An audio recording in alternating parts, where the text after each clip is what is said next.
Hello friends, welcome to my channel. ఈరోజు వీడియోలో road side tiffin బండి మీద చేసే ఆనియన్ చట్నీని చూపించబోతున్నాను. ఈ చట్నీ టేస్ట్ చాలా బాగుంటుందండి. అందుకని టిఫిన్ బండి వాళ్ళని చట్నీ ఎలా చేయాలో అడిగి నేను ట్రై చేసి మీకు చట్నీ రెసిపీని షేర్ చేస్తున్నాను. చాలా బాగుందండి. ఇక లేట్ చేయకుండా ఆనియన్ చట్నీని ఎలా చేయాలో వీడియోలోకి వెళ్ళి చూసేద్దాము. ఈ చట్నీ కోసమని స్టవ్ పైన ప్యాన్ పెట్టి దానిలో 2 టేబుల్ స్పూన్ల వరకు ఆయిల్ని వేసుకోండి. ఆయిల్ కొద్దిగా హీట్ అయిన తర్వాత 2 ఉల్లిపాయల్ని ఇలా పొడవుగా కట్ చేసి వేసుకోండి. ఉల్లిపాయల్ని కలుపుకుంటూ గోల్డెన్ బ్రౌన్ కలర్ వచ్చే వరకు చక్కగా ఫ్రై చేసుకోండి. ఉల్లిపాయలు ఇలా చక్కగా ఫ్రై అయితేనే టేస్ట్ చాలా బాగుంటుంది. ఉల్లిపాయలు ఇలా చక్కగా వేగిన తర్వాత 2 టేబుల్ స్పూన్ల వరకు పచ్చిశనగపప్పు, 2 టేబుల్ స్పూన్లు ధనియాలు, 2 టేబుల్ స్పూన్లు మినపగుళ్ళు, 4-5 ఎండుమిరపకాయలు, కొద్దిగా చింతపండు వేసుకొని 2 నిమిషాలు మీడియం ఫ్లేమ్లో కలుపుకుంటూ వేయించుకోండి.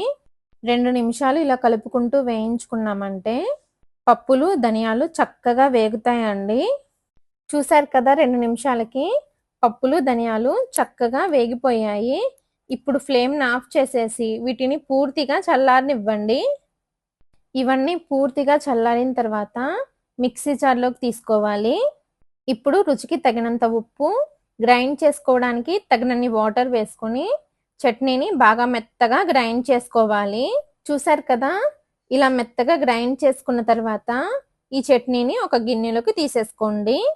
ఇప్పుడు ఈ చట్నీకి తాలింపు పెట్టుకోవాలి.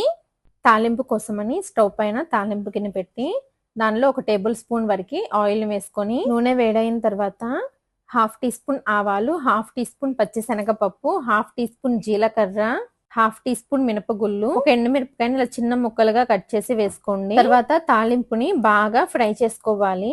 తాలింపు వేగిన తర్వాత కొద్దిగా కరివేపాకు వేసుకొని బాగా కలుపుకొని ఈ తాలింపుని గ్రైండ్ చేసుకున్న చట్నీలో వేసుకొని బాగా కలిపేసుకోవడమే.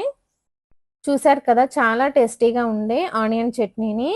ఈ చట్నీని మీరు కూడా తప్పకుండా ట్రై చేయండి. ఈ ఆనియన్ చట్నీ ఇడ్లీ, దోశ, ఊతప్పం, పునుగుల్లోకి చాలా బాగుంటుంది. ఈ చట్నీ రెసిపీని మీరు కూడా తప్పకుండా ట్రై చేసి మీకు ఎలా వచ్చిందో మీ ఫీడ్బ్యాక్ని షేర్ చేయండి. వీడియో కనుక మీకు నచ్చినట్లయితే నా ఛానల్ని లైక్ చేసి, షేర్ చేసి, సబ్స్క్రైబ్ చేసుకోండి. Thanks for watching.